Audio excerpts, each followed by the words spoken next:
Excellent Tuesday to everyone. Today on Future Now webinar, we have the pleasure to welcome Stephen Monaco, our strategy expert, as well as Jason Kanigan, our host here. Hey guys, how you doing? Good, very good. Glad to be here.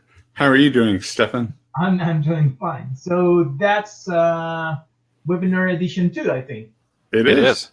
With interesting topics. And we're going to crush numbers and show some graphics today, if I'm correct, right? You are correct. So I don't want to leave the audience without any suspense. I'm going to leave my place to some data, and you guys can roll on and deliver the quality content you guys have prepared for today's webinar. Okay, very good. Sounds good. You can bring up the first slide as soon as you can. Sure. You just mention and I execute. See you later. Okay. Thank you, Stephan. And our thanks to my BBTV for hosting this second Future Now episode. So, Stephen, you brought some information to my attention, which was very interesting, and that's what we based this week's discussion about, and that is marketing mix. There's a disconnect, isn't there, between what big companies profess to be doing with their marketing efforts and what they're actually doing, right? What they want, and then what they're doing to get what they want, but they don't match up, do they? Right. They don't match up at all, and the disconnect is a great word. In some areas, I'd go as far as say it's a chasm. I mean, the disconnect is wide, and we're going to go through that and point some things out and ask some thought-provoking questions that should get you thinking about what you're doing in your organization and where you might want to make some changes, and tweak some things, or change things pretty dramatically. Right. And as a big-time outsourced CMO, one of the most followed CMOs on the planet, one of the original 24 IBM futurists, I think I'm going to toot your horn there so you don't have to.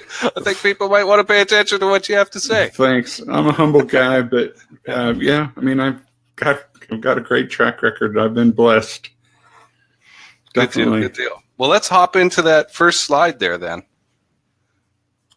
Stephan, cue Stephan in the slide or behind. There it is. There we go. Check this out.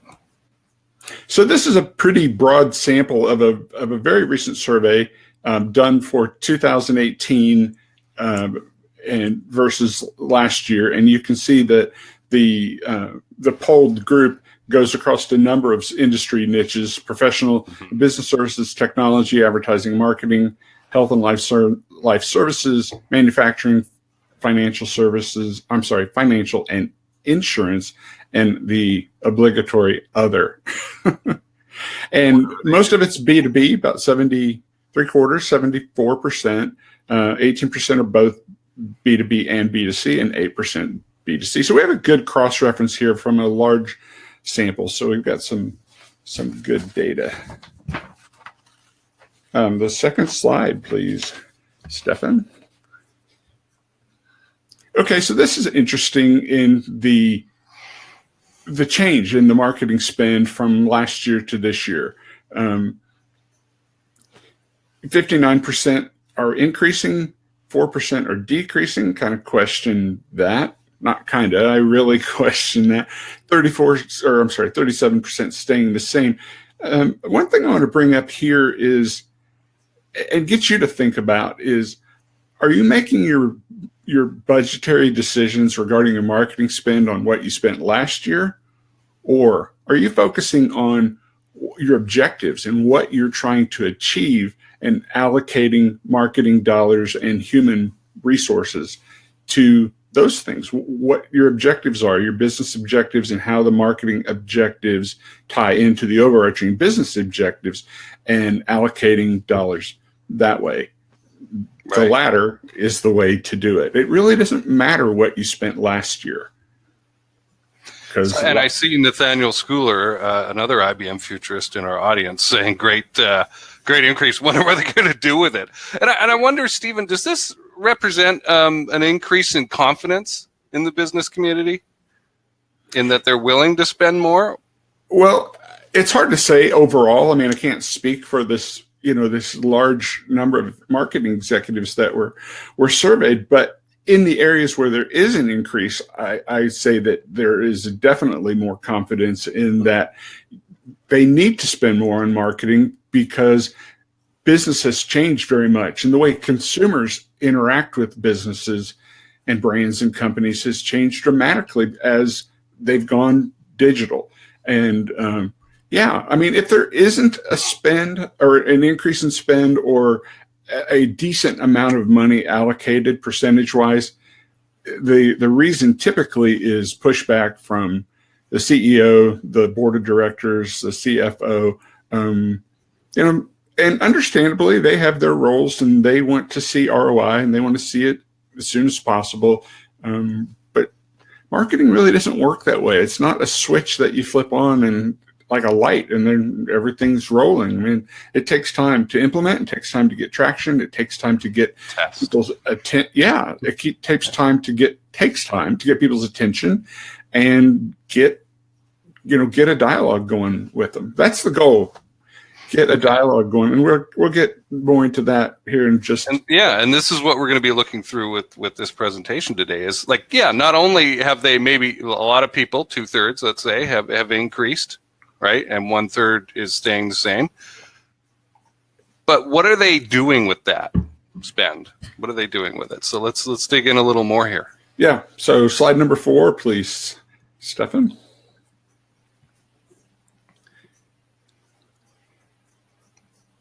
Can you see the slide there? It's the percentage of company budget. Yeah, it's not the slide I was.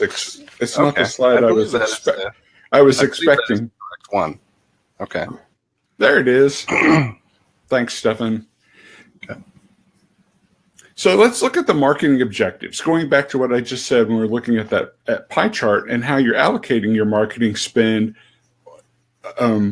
It should be allocated to obtain objective or achieve objectives. I mean, that seems so obvious to some, it's commonsensical, but we're going to go deeper and continue in this and show the disconnect. So of course, sales leads, not a surprise at all to see that that's what companies want. I mean, salespeople want it, marketing wants it. Everyone needs more leads. You can't have too many leads, I don't think. I mean, as long as you can qualify them and, more leads is nothing anyone ever complains about. It's like, oh gosh, we have more sales leads. What a drag. Brand awareness, that's a priority. Website traffic, that's kind of a question mark for me. And we're going to get into that a little more. It's like, why is driving traffic to the website so important? Is there killer content there? Is it relevant? And a bigger question is, how does driving people to your website help you engage them in dialogues? They want to be heard from. I say that these objectives, at least the website one, is a disconnect. Right. And we remember from last week's discussion, some ridiculous percentage, was 80% of inquiries on company property basically goes ignored. Oh, on social media. Right. Right. Yes. Anytime a company, or not anytime, but when companies set up a presence on social, be it Facebook, be it Twitter, consumers view that as a platform. It's not a place that they want to be preached to from on high. They want to talk and they want to be heard. They want to be listened to. They want to be understood. In fact, they demand it. Again, this goes back to consumer behavior has changed radically over the last handful of years. And the statistic you were referring to from last week was that 80% of questions posted to brands by consumers on social go completely ignored. Completely. So looking at these objectives here, do we see objectives that help build dialogue? Zero. I mean, no. That's terrifying. It is, if that's the objectives that your company's following, and this is a broad sample of marketing execs across a number of industries. So it's a pretty good indicator of what's going on out there. One thing I want to touch on very briefly is jumping down to the bottom the rebranding and back to the website updates. Like, okay, I mean, why is your website so far behind? Why isn't it where you want it to be already? I forgot the percentage, but it's significant. It's nearly 50% of the Fortune 500 websites are don't even have responsive design. So they're not mobile optimized. So they're not, yeah, and that's the way most people connect, is through a mobile device, their phones primarily, but of course tablets as well. And the bottom one, aligning sales and marketing. We talked about that a bit last week. And what is the deal with that? It's like, why isn't sales and marketing aligned? They are, right. They should be in lockstep with one another. They should be marching to the exact same drum. They should be collaborating with each other daily. There should not, and this is an organizational problem. I can't fix that. There's a lot I can do coming in as a consultant, and I can make recommendations. But embedded issues regarding organizational challenges, turf building and corporate politics and stuff. I mean, I can't help there. So there shouldn't be a divide. And they're spending a lot of, that's a big objective. I mean, it's good that it's an objective, but I'm sorry, but you're lagging. You kind of feel like this should have been dealt with in the 70s, right? Yes. Thank you. I mean, that's okay. We're ready for the next one on top. Yes, thank you, Stephan. Spot on. So what do people want? Inbound marketing, huh? Well, this is what marketers are talking about. So these are the trending topics with them, and it's pretty interesting. Or it will become more interesting as we go a little deeper in this and see what they're talking about and what they're doing. And one thing about that specifically, a question that comes up in my mind is like, if you're talking about it this much, why aren't you doing it? I mean, you're talking about it for a reason, probably because that things like influencer marketing are, if it's done well, has some pretty positive results, and it's not super expensive. Account-based marketing, oh my gosh. I mean, it's like you've got to be doing that nowadays. I mean, today, the future now. The future is now. Personalization, it's super, super important across, email and any kind of marketing automation. They're talking a lot about video marketing, which is really interesting, and live streaming, because it's important, because that's the way people want to engage and get, the attention span of consumers is very, very short. As we talked about last week, they filter out information they are bombarded with. If it isn't relevant to them, their lives, their family, their jobs, their hobbies, it's just noise to them. So they don't want to read. People don't want to read like they once did. They want the little information bites, and video is an excellent way to deliver those. And live streaming, let's talk about that for a second. That's what we're doing right now. What is the cost in that? I mean, it's like lunch money. I mean, our time, yes. Our time, of course. But the technology side of it is low, right? The technology side, the human resources, it's like, again, it's like lunch money. This does not take, it's not draining the marketing budget. Right. We don't have to set up a TV studio, right, to get us to be able to do this, right? So, they're talking about mobile first. That's a really good idea. Interactive content. Not sure exactly what they're thinking about there. Smarketing. Oh my gosh, I got to touch on that again. That's a term. Do people know what that means? Yeah, that's a term I detest. Quite frankly, it just means the S in front of marketing is for sales. So smarketing is the alignment of sales and marketing. So what is the percentage? 16%. There's of their time, or that's one of the things they're talking about the most. It's like, what the hell? I mean, I just have to ask that question again. It's like, goes back to what you were talking about. Yeah, why isn't it aligned? Why is there misalignment? Get it aligned. Get it aligned immediately. It shouldn't take a long period of time to get them in sync. I mean, it's an organizational thing, and it's the CEO's responsibility ultimately, or the president and the CMO or whoever get in sync. There is no excuse not to be in sync. It's just silly to me, really. It's cool to see they're talking about artificial intelligence and automation, because that's the future now. So let's move on to the next slide and see how things progress as far as where do the leads come from? What are the top sources for leads? Well, and I want everyone to pay attention to this strip across the top there, that very first line item. Please put a pin in. Remember this one. Yeah, referrals, 86%. That is huge. I mean, referrals are awesome. Yep. The cost of a referral compared to other things. So, question to everyone that is in our audience: where, in what we've seen so far, where is the initiative for a formal referral program?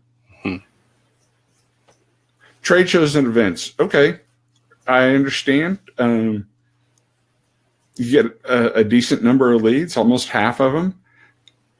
But what is the expense? My gosh, the cost of going to a trade show and having a real presence, not just going as an attendee and walking around to booths and stuff, but I mean, having a presence for your brand and actually being there and display, it's extremely expensive.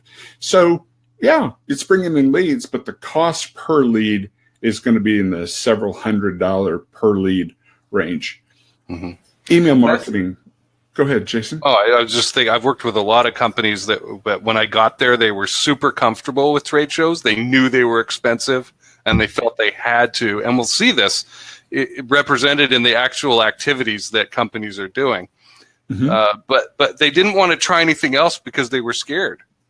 And so they were willing to keep spending $5,000, $10,000, $15,000, $20,000 on these trade show junkets, right? To get some leads, because they knew at least it works for them, right? And so clearly there was a technology gap, there was a process gap that somebody like you could walk in and plug in for them and say, well, look, do this. Well, you used a key word there, and it's pretty prevalent in the mindset of marketers and executives, which is fear. I mean, they know something that does have some traction regarding trade shows and events, but even the figures that you threw out, pardon me, that you threw out up to $20,000, that is really that's a minimum spend to have a real presence at a trade show. And there's this mindset that I would like to get people to dispel and think differently about. The thing that Jason spoke to about the fear of not being at the show, because where are we? Where are you as a company? If you're not here, you don't have a presence. I mean, your competitors are here. There's huge corporations. Me too.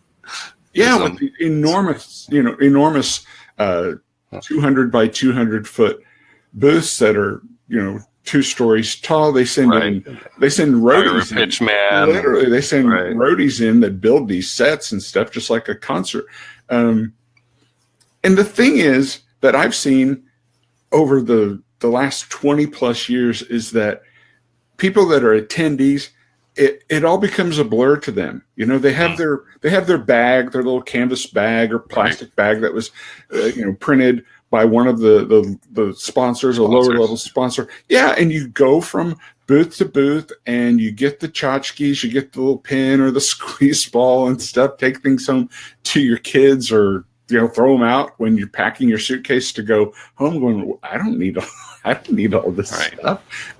So there's a blur, it's like, did you stand out? Did you have a presence? And did you get a dialogue going?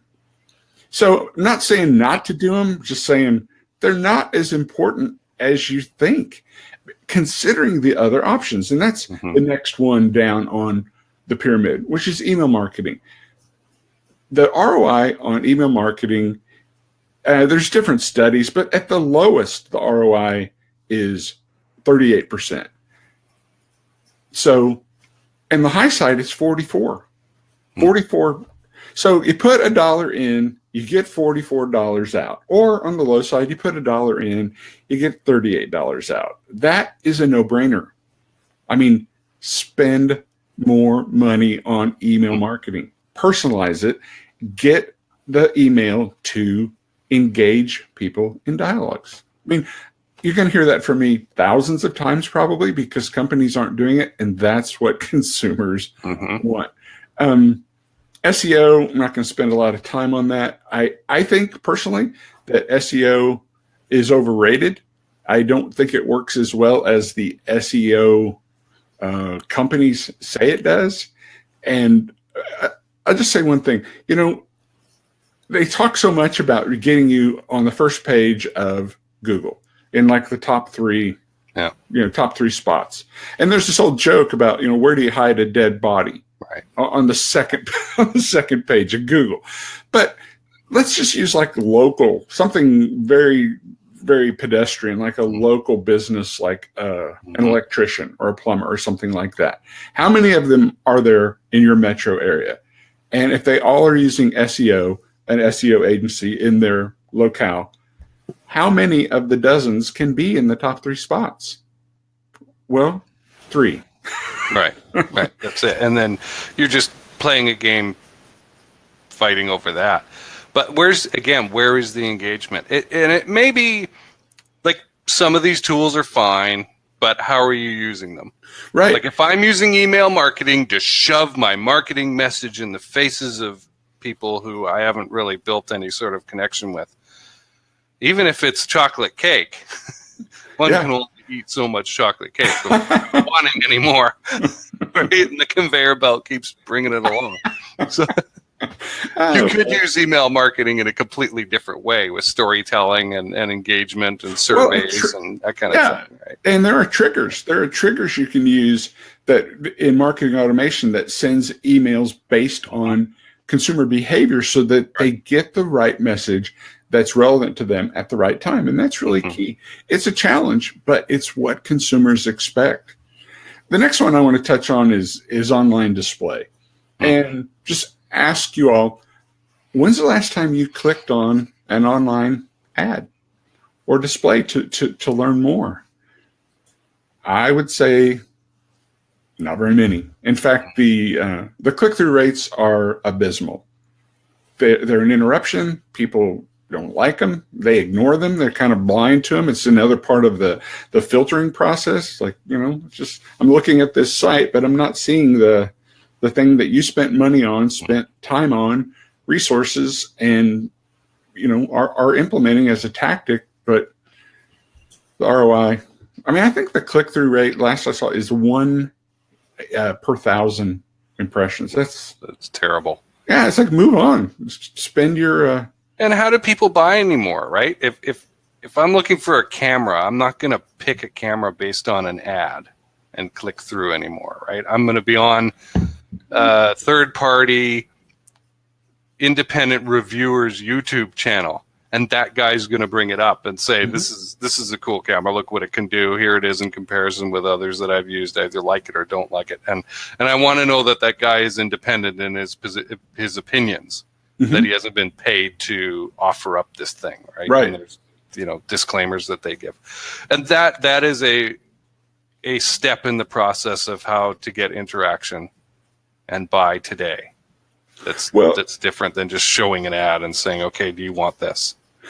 Well, it's an interesting point that you bring up, and I'll touch on it briefly. Consumers really listen to each other when it comes to online reviews and things like that. Right. And they put twice. The research shows that they put twice the emphasis on what total strangers say than what the brand says, because they know the brand is trying to sell something and they want you to buy their product. So of course they're going to say wonderful things about it. They're not going to say, hey, you want to pay top dollar for mediocre stuff. And that's just not the way brand messages go. But again, consumer behaviors change. They have much more control over the messaging they receive and how they receive it, and the ability to just say, I disconnect. I don't hear you. It's like, the very immature la, la, la, la. I can't hear you. I think I know a very large company that has bought into this fully, this idea of consumer reviews, fellow consumer reviews, called Amazon. I was just saying this. That is all about that. And yeah, people try to game it with baloney reviews and that, but if you educate yourself, you can learn how to screen those out and find the legit reviews pretty quickly. The last one I'll touch on this one is direct mail, which is actually making a comeback. Mm-hmm. There was a period of time where people sorted their mail over the trash can or the rubbish bin, as they say across the pond in other countries. It's the personalized stuff. It's the letter. You go the bills that you hate to get, but you're going to get them. You shouldn't be throwing those away. But all the junk mail went straight to the trash. And now we get so much email and are barraged with email that if a direct mail piece is personalized and is done, if there's a good creative and some good copy as far as a catch line and something to intrigue you,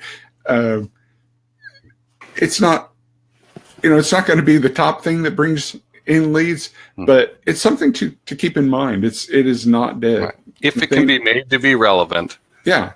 And this comes back to matching message to market. Wow. What a surprise, right? But somebody who's going, well, I'm just going to blast this whole area with my message and try and shovel that message into people. Big mistake to do that. Okay, Stephan, can you please take us to the next slide? Oops. Okay, the top areas of marketing spend. Where are people actually spending their marketing budget now? And I want us to go back and compare what we remember, a couple of salient points from previous slides, in contrast to what they're actually doing here. Website development. Yeah. Question mark. Question marks all over that. Again, I don't mean to be redundant, but I want to really emphasize the point. How is the development of your website and driving traffic to it engaging customers or consumers in a dialogue? Everyone needs a website. They think they do. That's, some people or most people would say the idea of not having a website is like, what? What are you talking about? That doesn't make any sense. It's counterintuitive. However, I won't go into this deeply, but I'll touch on it. And Jason, you know a lot about this, is landing pages. I mean, if your website consists of several hundred landing pages that are very specific and have, very relevant information about something very specific that a consumer showed an interest in, then taking them to that so they can learn that tidbit that they were looking for and find it immediately, because that's all that's on the page, rather than sifting through a website and the about us and news and press and the executive team. I mean, some of that stuff is important at some point in the decision-making process, especially with very high-end B2B transactions. I mean, you want to know who's running this company, who are these people. But for a lot of purchases, just getting them the information they need in a very timely fashion, so it's in a bite-sized nugget that's easily digestible and it's convenient, which is something that, as we talked about last week, customers will spend 10 to 40% more for an excellent or exceptional customer experience. And part of that experience is every touch point that they have with the brand. So if you're giving them the information they need in a bite-sized chunk, that's convenient, and that's a good part of the experience. Right. Yeah, and I'll say one of my roles is I'm a co-founder and COO of a company called The Closing Engine, and website development is just really not on our radar. We have one. It doesn't get much in the way of resources. My attention is more interested in engaging our prospective clients where they are. I'm not interested in going and grabbing them and bringing them to our website for some reason. If they want to go there as a reference document, basically, to support something we've already had a dialogue about, great. If they never want to go there, doesn't matter. Hasn't stopped anyone from signing up. So, number two, trade shows and events. They're spending a lot of money on that. We talked about that. Sense, right? Because it's in their comfort zone, and this matches up well with the behavior that we've seen already. It matches up well in that regard, although I'm saying that it's a disproportionately high spend. It should, right, yeah, they could be getting a better bang for their buck with a different media. Yes. And digital marketing, that's become such a broad term. Like, what does it mean exactly? What part of digital? What are you doing? And I wrote some articles for IBM and have been espousing this for some time, that it isn't digital marketing. It is marketing in the digital age, in the era of the customer. I mean, it's still marketing. So there's a mistake that so many companies make by separating the two. And all right, we've got digital marketing, and over here is marketing. That is not the way to look at it. That's a mistake. It should be integrated, like all marketing initiatives. They should be fully integrated, and digital first and mobile first make good sense. But it's hard to speak to this in this bar chart as far as if they're doing well or if they're doing poorly or somewhere in between, based on just digital marketing. Social media, it makes good sense if you have the personnel and the wherewithal to staff your platform 24/7 and have people who will respond and get the dialogue going. When, back to the thing that the just ridiculously abysmal 80% of queries posted on social media by consumers are ignored. I mean, how do you think that makes them feel? Right. Not to mention the opportunity cost that you didn't have a dialogue with them, but man, they are angry. Right. Yeah, they'll rage quit on your brand. Oh my gosh. And there are studies that show that they kind of like, how should I say, they delight in it. I mean, they feel so incensed by it that they go out, and it's almost like, highway rage. What do they call that term? Right. Road rage. Yes, thank you. It's almost like social online rage. It's like, I'm angry. I'm going to get this out of my system and dump on the brand. So, social is a very good platform if used properly. As I spoke about last week, so many companies forget that the social part of social media is all about people.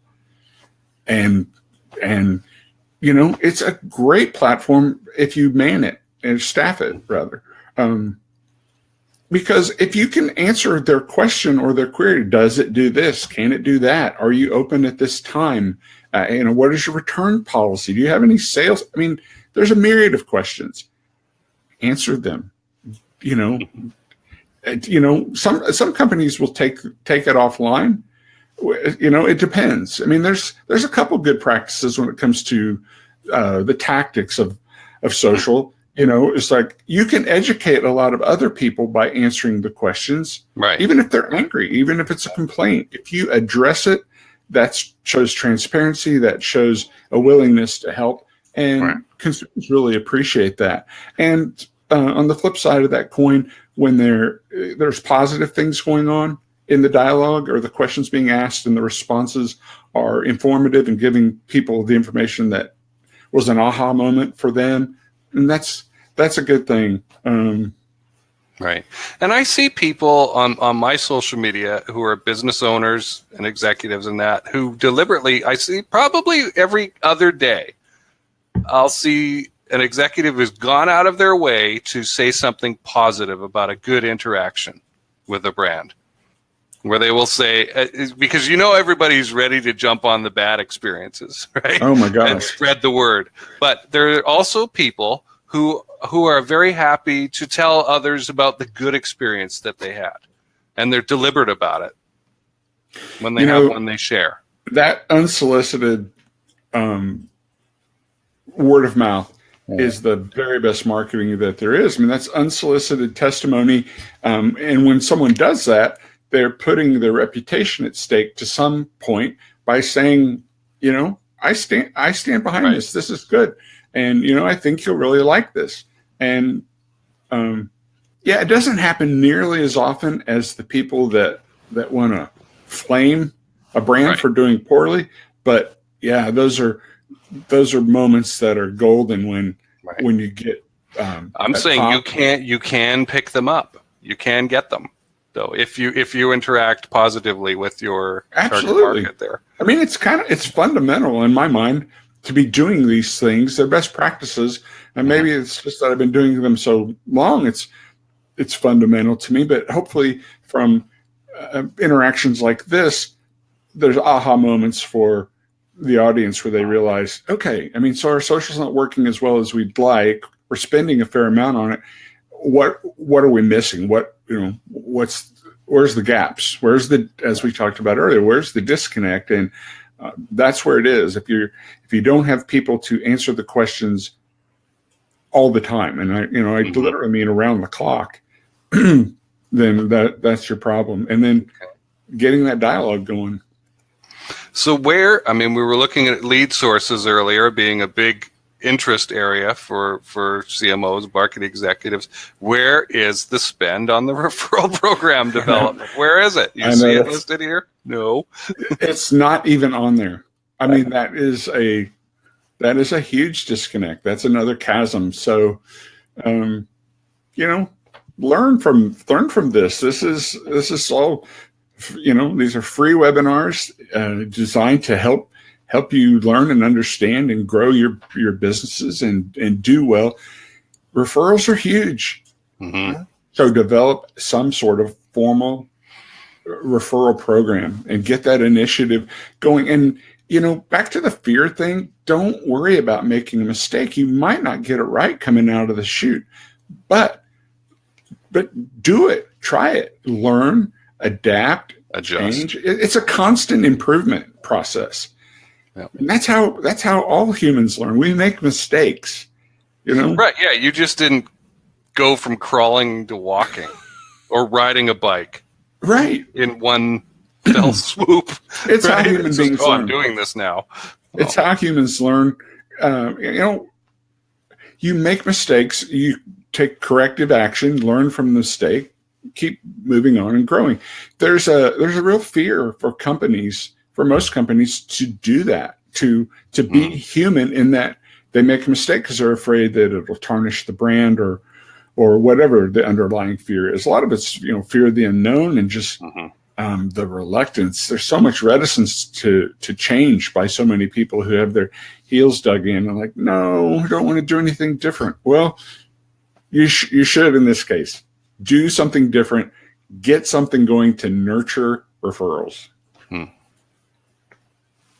And make it a significant part of your marketing spend. Of your spend and your tactics as well, which we're not just talking about financial spending here. There's another factor, which are human resources, right?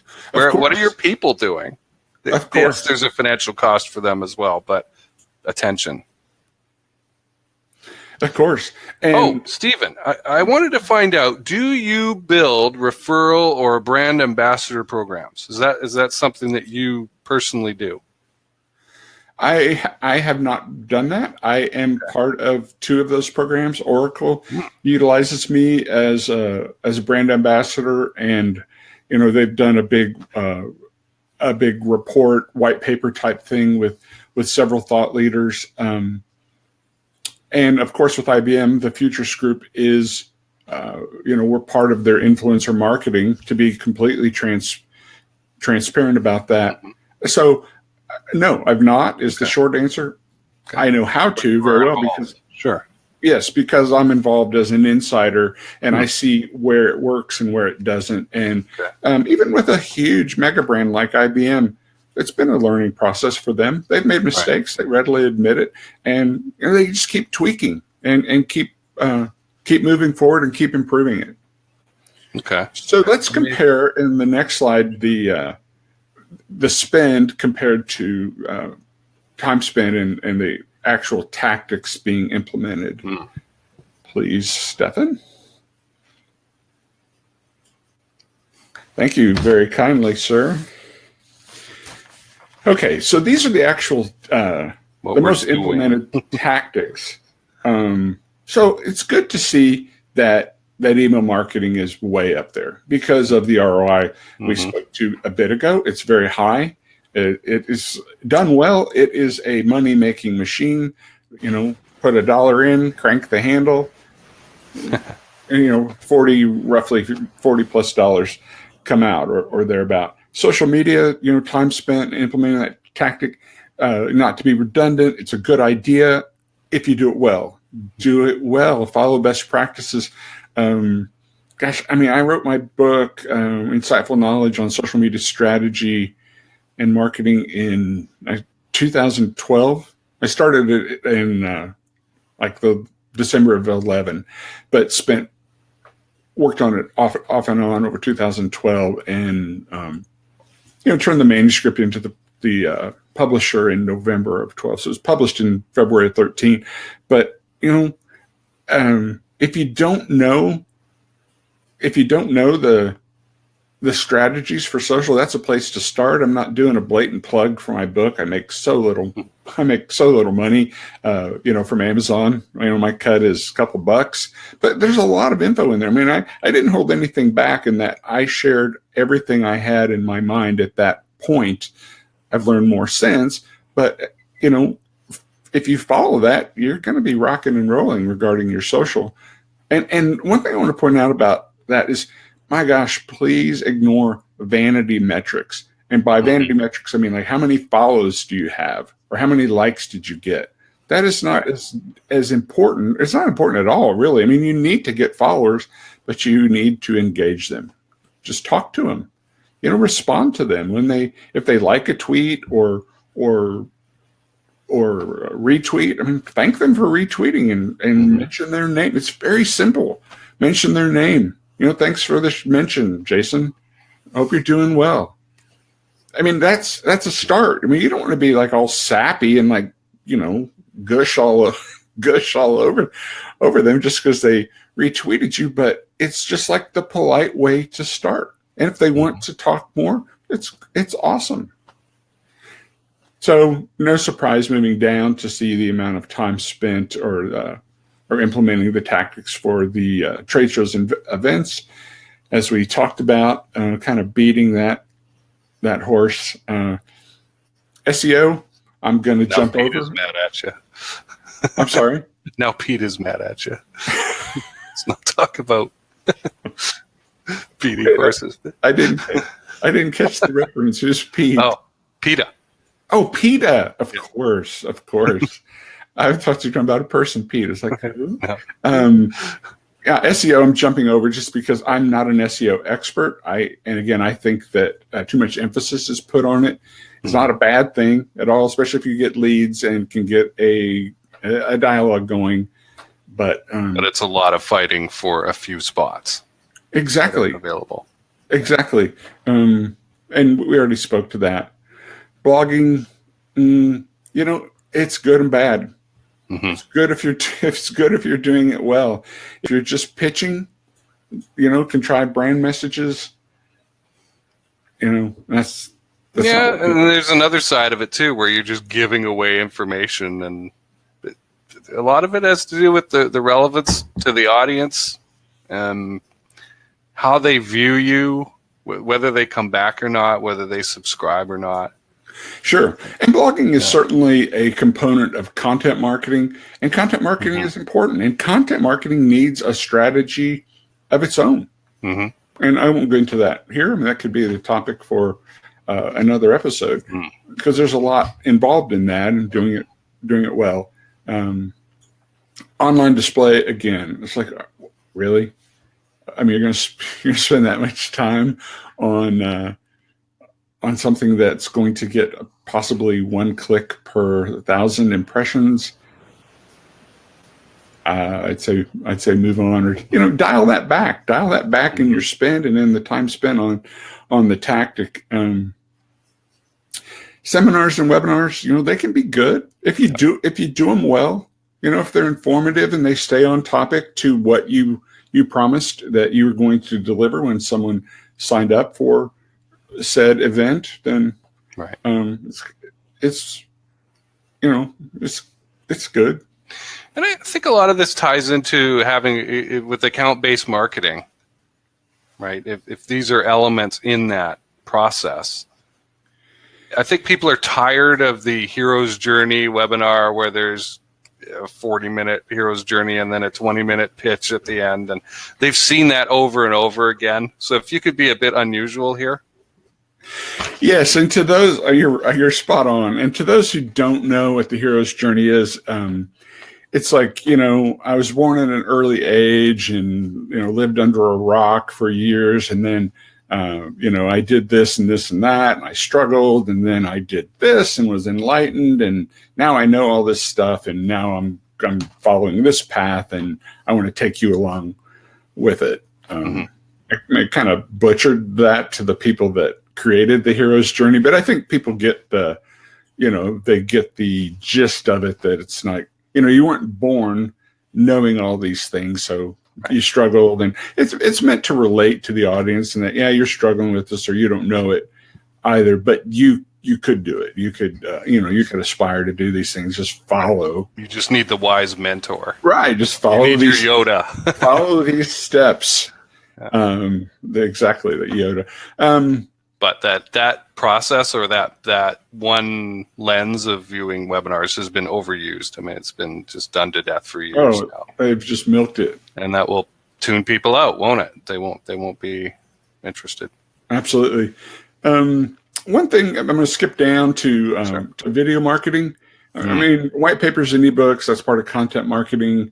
PR still works well if it's done well, and if you can get your pieces in editorial and be positioned as a thought leader, that's awesome. That works really well. That's a separate, that's a whole separate thing. I think video marketing is fantastic. That's where I was headed. It's good to see that there's 20% of the, at least it's on the bar chart. It made it. It's right above telemarketing, which I don't have any problem with at all. But we need to see the video marketing go up on this chart, and more time, more money spent on it, and doing, good content. And by good I see again the photography stuff that I am an amateur fan of. The camera manufacturers, the lens manufacturers, the companies that sell this stuff will hire an independent third-party person to go out and make content for them. One of the guys I was just watching is a British photographer and videographer, and he got sent to Death Valley to make a couple videos for this sales company. I think it's fascinating. It's great, right? Because we get original content. It's unique. It's interesting. His fans are going to be interested in it. It's going to introduce that YouTube channel to this, right? The fans of this seller. So it's a win-win for everybody, really. Well, and it's a great example, I think. I mean, these obviously aren't rehearsed. We talk for a few minutes before we go on live and go on air. But it's a great example of, like, why do that in-house? I mean, do you want to go to Death Valley? Have you ever been to Death Valley? If you've ever driven from Los Angeles to Las Vegas, you've gone through Death Valley.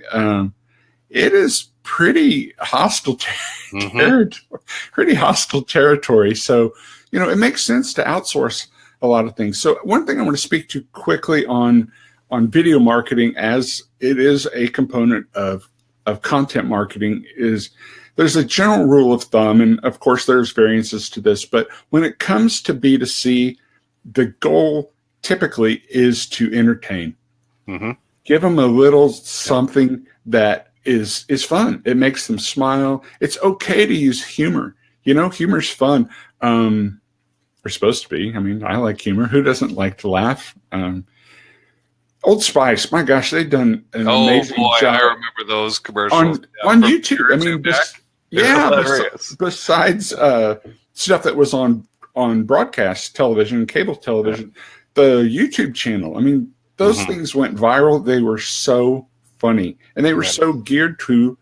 I mean, as deodorant for men. I mean, they were geared to the male audience, and the messages were, not like use this deodorant so you don't smell. They were just hilarious and random, and it gave you a positive kind of fun feeling about the brand. So when you're, when you're shopping at Target or online and picking up your toiletries and sundry items, that's an example of a touch point and a cool customer experience that made you smile. Right. When it comes to B2B, it's more about being informative, providing helpful tips, giving information, providing aha moments, being very authentic. I'd be careful about using humor. It can work. It depends on your product or your service. But be helpful, be constructively helpful, and don't pitch. There's one example I want to give.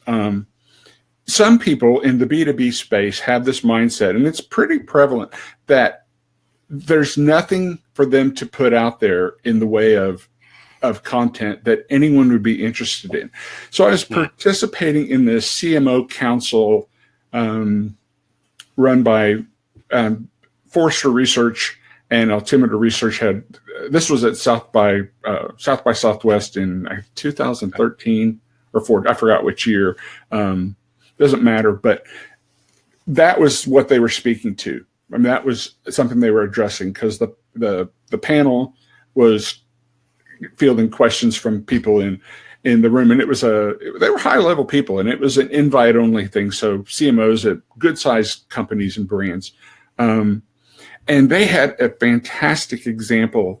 Well, they called BS on it and said, there is content. And they talked about a company that they didn't make solder. They made a chemical that goes in solder for soldering electrical components. And that company had 535 little nuggets to use in their content about the chemical that goes in solder. And the reception of the information they shared by those who buy that stuff, like the companies who make solder, they loved it. They absolutely loved it, because they learned all sorts of things that were esoteric to the rest of us, like chemical compounds and reactions and stuff like that. So please don't count yourself out that you don't have anything to talk about. No one's interested in it. It's probably not true.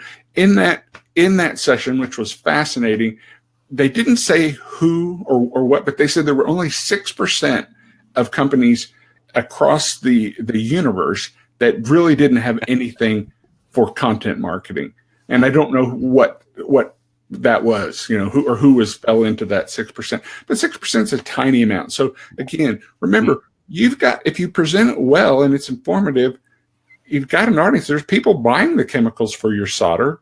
So talk to them, give them cool information that helps them, that they will find relevant. Yeah. So I know we're getting up to an hour here, and I want to keep us moving. Right. I think we've got one more slide. We do. Perhaps two more. One more for sure. This is fascinating, and coming from a guy like you who has real practical, substantial experience in the CMO world, and not just somebody up in an ivory tower doing research and releasing white papers and that. What does this say? I mean, this is almost crazy to me. Well, the title got cut off when I was working on this slide, but it is it is showing you the percentage of companies that have a marketing plan in place and those who don't. And as you can see, I mean, 60+% don't have a plan. And that is very telling, and it explains those disconnects that we've been talking about over the last 55 minutes or so. You need a plan. You have to have objectives. There needs to be overarching business objectives. What are we trying to achieve? Next, you need a marketing plan with objectives that tie directly to each one of those overarching business objectives to move the company forward. If you don't have a plan, that is why, or the result of not having a plan is the stuff that we've gone over the last several minutes about not allocating your budget well, not spending as you should, and spending, and marketing not lining up, not being aligned, and spending the time, the money and financial resources, human resources on tactics that aren't going to help with anything in some cases. So, and I appreciate the honesty here of these executives that have admitted we don't have a plan, right? Because again, that's scary, even though this is sort of anonymous, right? I'm sure the number is actually higher than 61% because of that honesty factor. I realized that there's a slide that Stephan put up out of sequence that we need to hit on. It was it was slide 3, Stephan, that showed the percentage of company budget. There it is. Got it. Thank somehow. you. Thank you. Okay, so we meant to cover this earlier. It's just one of those things when you're doing live broadcasts that you make mistakes on occasion. But this is really key. And take a look at this. Look at the percentage of companies that spend 1% or less on marketing. I mean, 28% spend 1% or less. I mean, all I can say to that, I don't mean to be condescending, but it's like, are you kidding me? I mean, do you expect to achieve really anything? I mean, and we're getting that by adding the green and yellow sections together up in the 9 o'clock to midnight kind of area. If this was a clock, okay. Yes, exactly. The 16% of 1% that spend 1%. And the 12% who spend less than 1%. It's like, kind of, not to be flippant, but like, why bother? I mean, and I bet they don't know their cost of customer acquisition or their lifetime value of a customer or anything. So add the 39% onto that 28% who are in the spend of 5% or less. Right. And where do we get 60 some odd %, right? Yeah. The magic number of we don't have a plan. We don't have a plan, and we're not spending enough money. We're not allocating enough resources to get anywhere. Right. We're not putting enough foot on the gas pedal to get anywhere here. Yeah. So a third of the B2B companies are spending 10% or more. And gosh, you have to spend at least 10%. I mean, you just do. In this world now, in the future now, which is today, you've got to allocate that kind of spend. If you can get to the 15% spot, you should reach for that. And I can promise you, if they have a plan in place, those companies that have allocated 15%, there are only 2% of them that have done it. It's it's the tiniest slice on this pie. But if you can get to that 15% or more or greater than, you're most likely going to be the leader in your niche. You really are. We don't want them doing more of the wrong things. Right. So we covered, which is why it's so important to talk to somebody like you. And companies are outsourcing their marketing entirely. It's true. 20% of B2B companies in this survey outsource their marketing entirely. The entire process is outsourced. And the research from this study indicated that companies that outsource their marketing have better marketing that performs better, which is interesting and commonsensical in some ways, because there are some people who are subject matter experts and they know their specific thing where they are an expert very well, and people that are in-house, they might not know it at all. It's likely they don't. They know they need to do it, but they don't know how. So, the trend is to bring people in, companies or agencies or consultants like myself, for a project to get started on something specific, and then it becomes a retainer relationship as you prove your worth and add value, and they see return, and then you kind of work more into the organization as you can provide value and help with other things. The real common things that are outsourced are website design, content development, design, as far as for collateral in print and one sheets and things like that. But a lot of companies bring on folks that can help with the higher level stuff. Like myself, I'm a CMO for hire, sort of, but a chief marketing strategist, and I don't look to displace the chief marketing officer. I'm there to make them shine and make them a star, and be constructively helpful and bring a lot of years of experience and wisdom to help them out. And I'm passionate about it. It's fun. So I don't know if we have any questions or anything, or if we have any time for questions. I think it may have been Nathaniel who asked this. There is a saying that the percentage of the budget reflects the percentage of the value that you address and allocate to your potential clients. There it is. Right. So what do you think about that statement? They've given us a true or false. We could say yes, no, both, or neither. We don't have to answer it's true or false. Well, I'd say it depends. It depends on. So what was the question? I didn't see the. Okay, so there's a saying that the percentage of the budget that you allocate to marketing reflects the percentage of the value that you address and allocate to your potential clients. So do we agree with this or not? If I understand the question right, yes. However, with a caveat that if you are using what you've allocated properly and effectively and on things that are providing a positive return, and as always, getting people to engage, getting consumers to engage and talk to them. Right. I mean, we know our cost of customer acquisition at the closing engine, and that goes right back into the market. That is the marketing budget, right? It's all based on that. We want to get this result. What do we have to invest to get there?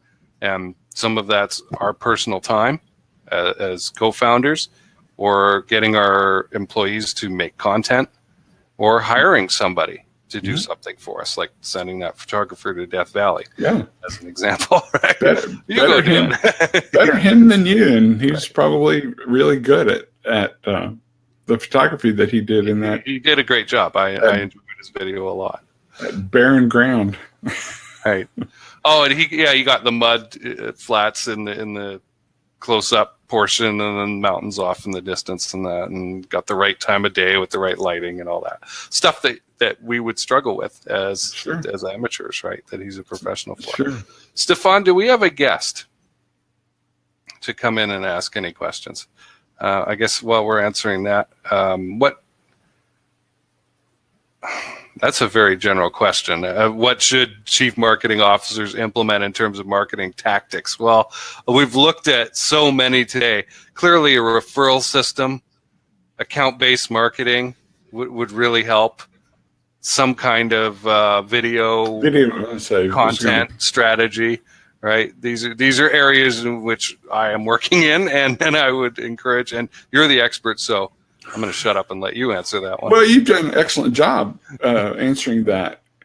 The thing that's the most important here is to not put tactics first, and that's what most companies do, and it's a mistake. You have to have a strategy.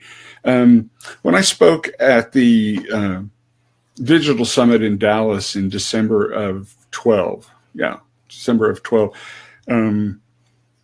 I couldn't believe it. It blew me away that I was the seventh. Within the next day, I was the seventh ranked name that was trending on Twitter, and it blew me away. And it was because people in the room were tweeting what I was talking about in real time. And the whole thing, the name of my speech was Ready, Fire, Aim. And it was all about digital, and it was all about this very thing, about people putting tactics before strategy. And we've seen that in the stuff that we ran through. Right. Yeah, and it causes this, oh my gosh, we all have to rush over here.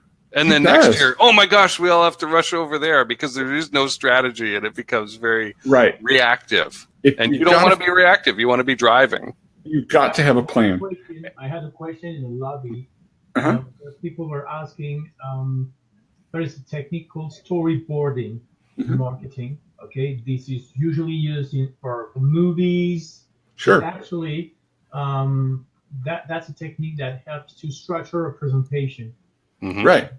If I recall well, a storytelling, like the craftsmanship of a strategy before shooting tactics here and there, like noodles on the wall, should be storyboarded, because actually, if you are storyboarding like you're making your own movie of your campaign, your strategic campaign or your marketing campaign, then you have an idea of how it's going to be outlined, what's going to be looking like the output, right? If you're storyboarding, there are plenty of, strategists can help really SMBs and corporations sometimes to craft their storytelling with storyboarding. It's not only about the workshop and the mental exercise, right? I'm not saying it's going to be easy. You could storyboard a desired customer experience. Throwing tactics and starting this marketing tactic, that marketing tactic, video marketing, social, what, storyboard it. Now, what's the story about? Why would you want to engage a market with, and what topic? And then try to outline that story with a storyboard, because the storyboard is going to give you what kind of output it's going to look like. If you're not satisfied with it, that means you're not ready. You should work harder on it, or hire more experts to have a panel of experts saying, okay, guys, here's that scope, here is my scope, and with a few sets of scopes, then you can make your own decision about what kind of flavor you want to have your story with. Right. Where is your ideal customer now when they encounter you? Where do you want to take them to? What kind of an experience do you want them to have along the way? Once I've storyboarded that out, it makes sense, doesn't it? Then I can go pick the tactics to help me move them from that A to B. Because I've had the privilege to be on some meetings with Stephen Monaco here, and he's very good at crafting the essential question before the message, because of course you can tell whatever you want in terms of topic, but what is the insightful purpose? You amaze me each time, Stephen, because you're always bringing back that question on the table, boom, again and again, and then people go, they breathe in and they go, all right, I know where you want to take me to, and then they start to have the right path or beginning of an answer about what they want to engage with or engage on, right? Well, I appreciate the compliment. That's very kind of you. I like it. I'm passionate about it. I've been doing it for over 25 years, and it still is exciting to me. So, because we were talking about marketing tactics budgets, but I think before spending money on that tactic or that activity, maybe people should spend $5,000 on what's going to be my story. I want to direct risk on people interest and attention, and how do I craft that? So I think one thing they can do, they can connect with you on Facebook. Well, and one thing I want to say about the story is you can write the story and provide the storyboard. However, you'll never get it right until you start the dialogues with consumers and get that interaction to understand what they want to hear. what they want to, what the story is that is compelling to them, is interesting to them, is amusing to them, that informs them, whatever. Too much time and effort is spent by executives just thinking that they know. They just can intuit. And we talked about that last episode, so we don't need to go over that here, and we need to wrap things up. But now I don't do this anymore, but I've for 20 years put together funnels and did copywriting for companies, and every time I thought, okay, I got the hook. I know what it is that is going to bring the reader in. I'd be wrong. The stuff that I thought they would value, even on a phone cold calling, phone prospecting script, I would write every time. I'm willing to begin badly. That's the secret, and adjust, right? But every time I thought, oh, they're going to love this, they wouldn't love it. They would tell me, because I'd make 50 calls, and that interaction, I would hear two people tell me, no, wait, what about this? And I'd hear then some other decision maker say the same phrase. And then I'd know, okay, there's my hook. There's my thing. I'm going to start talking about that instead. So somebody could shortcut that process by coming to you and getting that dialogue process in place, couldn't they? Sure. And start hearing those things. Sure. And one thing I want to give you kudos for is, and you're setting an example for others, is that, okay, so what was the word, what was the term you used? You agreed to begin badly. Yes, exactly. But you took action. You overcame the fear and that analysis paralysis type thing, or just fear of the unknown, and you started the process, and you made some mistakes, and you learned from them, and you adjusted, and you adapted, and you improved. And that's how businesses grow, departmentally and overarching the entire organization. Continue learning and continue improving and continue with that growth, and don't be afraid, and be bold, take a step, take an action, take a stand. And you make a mistake, it's not as big of a deal as you think. It's different if you're making manufacturing airplanes or something like that. I mean, just to give a random example, you can't just wing it, pun intended, wing it like, oh, we'll just try this. And of course, that's not how that industry works. But be bold, do something, take action. From a big data standpoint, when you are an observer and you're analyzing the numbers, it's a wrong assumption that companies, markets, audience do not like to be engaged. In fact, they crave for it. It's only about the experience during that engagement that concerns them. If it's a pitch, it's something that is irrelevant to their interest. No. So if you don't start a social conversation, you go nowhere, right? And technical difficulties. My headset came unplugged. Okay. More live. All right. More live broadcasting issues. It's not about just letting go and jump in the water. You don't learn to swim by just being into the water with others, because it's all about the community. At some point, markets do not differentiate you if you're bringing value from their own community and circles of trust. So I think we will have the chance in next webinars and other partners' webinars to engage on those topics. Sure. That would be there. And it would be cool to have some new guests, like entrepreneurs that are doing some of those tactics we have, made a showcase of today, so they could speak from their experience and standpoint of view. Okay, very good. Well, I look forward to those episodes and sharing and talking to more people and sharing more info. And we should probably wrap this one up here. Yes, but if you have comments or questions and you're watching this later on, please drop them in below. We are watching. And we want to last week, and we want to engage. We do. Yeah, drop us a line. Okay. Ask a question, engage. Do you want me to go in the lobby to see if there are some guests that would like to ask a question live? If there's someone in the queue. Yeah, give me one moment. I'm going to look at it. Okay.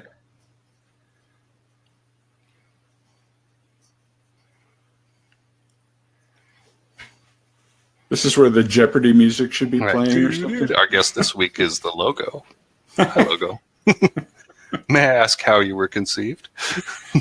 That's a pretty personal question, Kanigan. Couldn't you start off with an easy one? You're amusing. Fun sense of humor. So, I see our layout's changing. Mm-hmm. So, we're lucky. We have a CEO from Montreal today. Yeah. All right. Cool. So I just came back. So he needs 2 seconds, probably, to get like his tie up. Well, that's my casual Tuesday with you guys, and I enjoyed this webinar today because actually we've been addressing a few topics that are real numbers that people are ignoring, and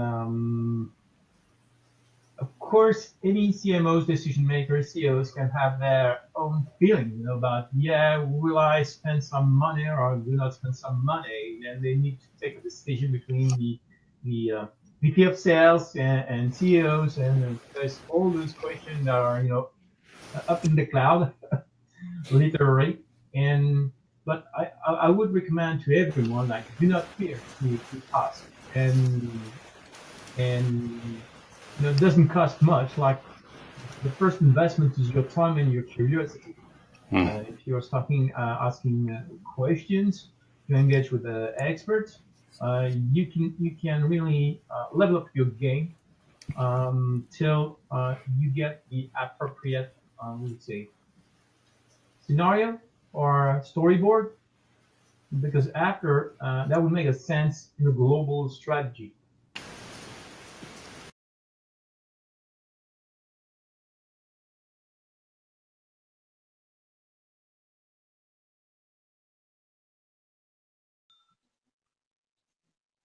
Okay, for any kind of reasons, we've been kicked out from the lobby altogether. So we're still on Future Now webinar edition 2 today with Stephen Monaco. Jason was put back in the lobby, and I'm going to leave my place to him in a few seconds. And today we've got the CEO of GSU Solutions downtown Montreal, James Stephan Metra. Did I pronounce correctly your name, James? I would say I'll give you 9 on 10, Stephan. Okay, thank you very much. So I'm going to bring back our friend Jason Kanigan here, and so you guys can have a question and answer, or you can talk also, James, about what is your creative agency is really performing for customers in terms of on MarTech. Okay. Okay. Hi, James. Hey, Stephen. How are you? Pretty good, man. Yourself? How are things in Montreal? Montreal's cold, man. I went to go get some sushi across the street, and I almost lost a couple of toes from frostbite in the process. So, I mean, it wouldn't be Montreal otherwise, but it is what it is. So you have a question for us? Where do you think? We're talking about big tech and big data, and what entrepreneurs should be doing to stay ahead of the curve. And where do you guys think? The trend is going in terms of, business growth and the next big thing with social media and fan engagement in 2018? Okay, so that was a multi-part question. You're welcome. I feel account-based marketing servers are the right answer for that. I really do. Yeah. By the way, salut, James. Thanks for being here. Merci. Hello, my pleasure. Nice to see you. I'm a Vancouverite, so I got many years of French. Beautiful training. Fellow Canadian. I love it. Okay. Well, but I moved to the United States many years ago. So to touch on your questions, I mean, the first part was about data and big data, and I believe that before big data happens, there's lots of little data, and there's often that data is siloed, and it needs to be brought together. All the data needs to be brought together into one central repository. It needs to be scrubbed and sanitized and stuff like that, so that you can use an ABM server to start making correlations and tie that into your marketing objectives so that you can execute on them well. But, dirty data or bad data or whatever you want to call it isn't good, and siloed data isn't good. So that's the first step, is get it all in one place. But certainly, to Jason's point, just ABM servers. I mean, that using that automation and the AI component within it, within that solution, is so powerful. I mean, it's like a secret weapon. You use it, and you can use it for a number of things, including, you asked about social and where it's going. There's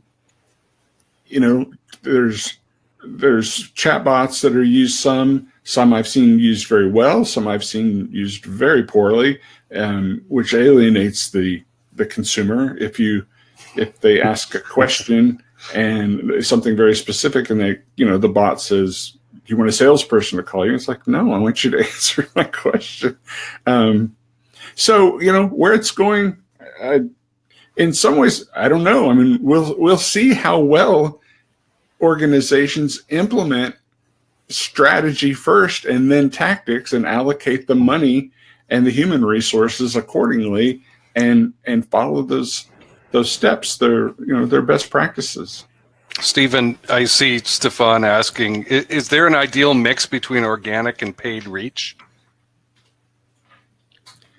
Kind of too broad of a question for a definitive answer. I mean, it's very situational. It depends. I mean, the more organic reach you can get, the better. I mean, that's awesome.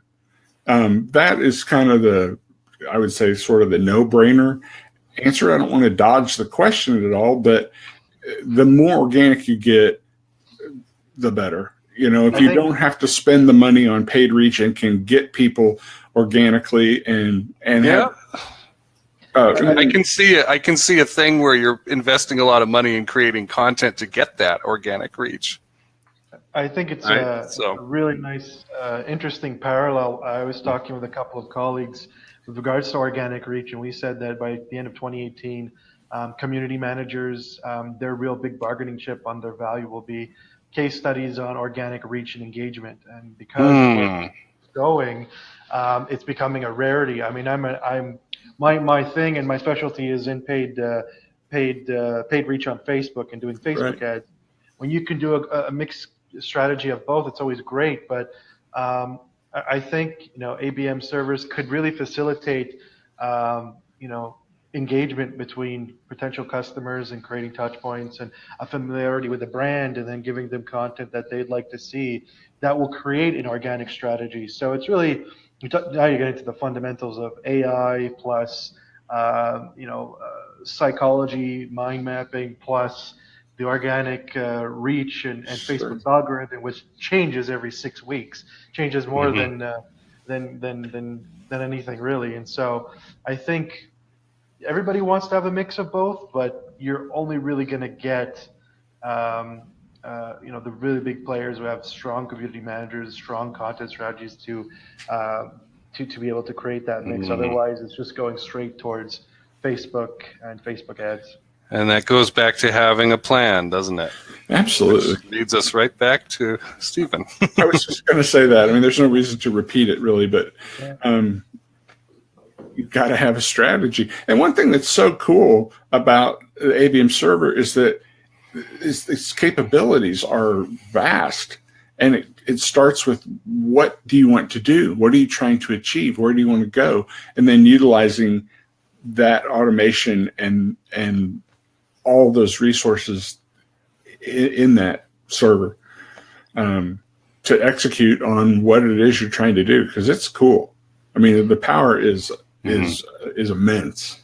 I think it's a great tangent, Stephen, and I think a lot of people, when we talk about ABM server, like I know me when Stephan first came to me and Nathaniel started talking about it, was so foreign. It was like, this is like some Blade Runner sci-fi stuff. This is insane, you know, like really hard for even like a marketer like myself to wrap my head around it, because, you know, you're so used to having people doing it and having a more of a manual process. So I think strategy is important, but understanding what the ABM server can do, like we say automation, but there's much more to it than that. Like, what would be, do you have an example of taking, let's say, a mom and pop shop or someone who has a SaaS product?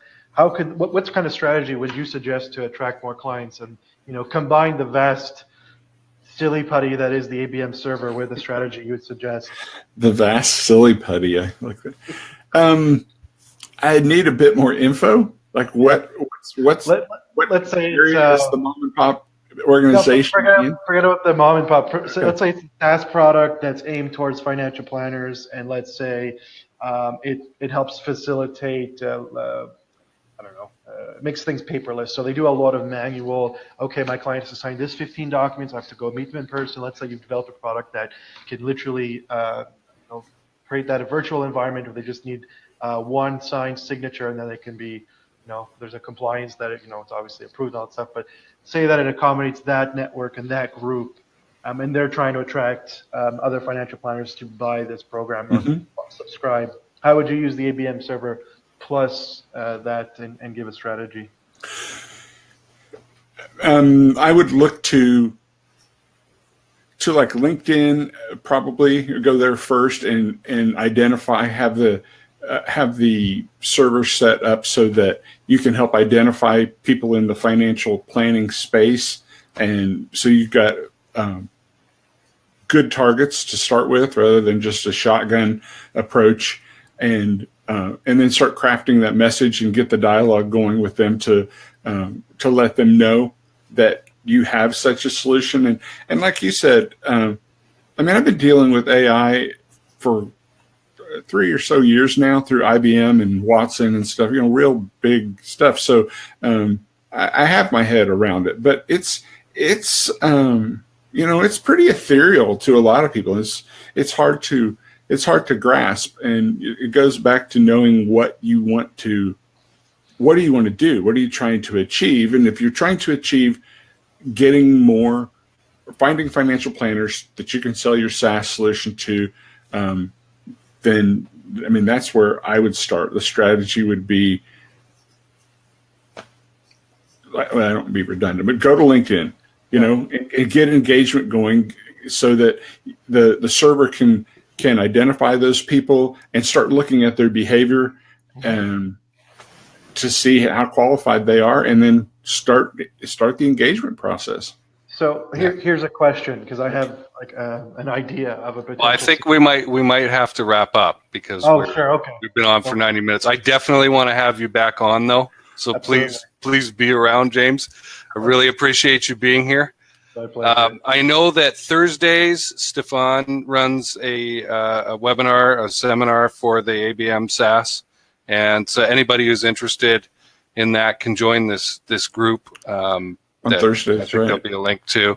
That's right. So I very much appreciate you being here, James, and I do want to get to your questions. Maybe drop it in the comments section, and then we can have you on a future show. My thanks again to Stephan for hosting this through my BBTV. Yeah. And we've been talking with Stephen Monaco and myself. Anybody who's interested in a genuine CMO marketing plan should be talking to you. I'm Jason Kanigan from The Closing Engine, and that's a wrap. Thanks, everyone. We'll see you next time.